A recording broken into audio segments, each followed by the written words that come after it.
L'accordo è positivo, cioè un accordo quando è positivo indipendentemente che l'abbia stipulato il centrodestra o il centrosinistra. È stato attuato un provvedimento con una norma giuridica, con un senso giuridico ma senza copertura finanziaria.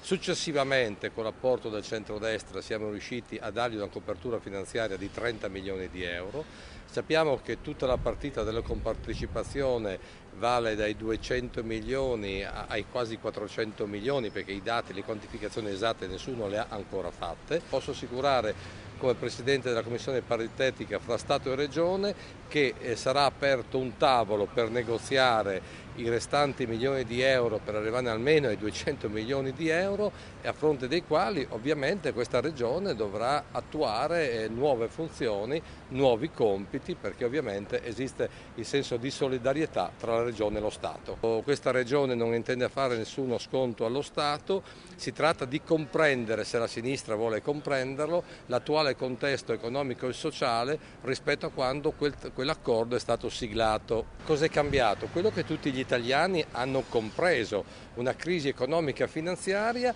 che ha messo in difficoltà il governo e la nazione Italia, come tutte le nazioni che compongono l'Unione Europea, come le banche internazionali americane, cinesi, quelle legate al Regno Unito, perché la crisi è stata globale. Innanzitutto qui quello che è stato concordato tra Prodi e Illy non è sparito, quello è un accordo tra lo Stato e la Regione che è in atto e che è stato attuato per una piccola percentuale e che deve essere attuato con le disponibilità finanziarie. I tempi si valuteranno sulla base del tavolo che verrà aperto tra lo Stato e la Regione.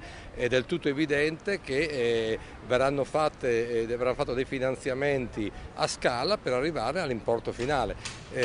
Oggi noi attuiamo il federalismo grazie al provvedimento che il Governo e il Parlamento hanno approvato.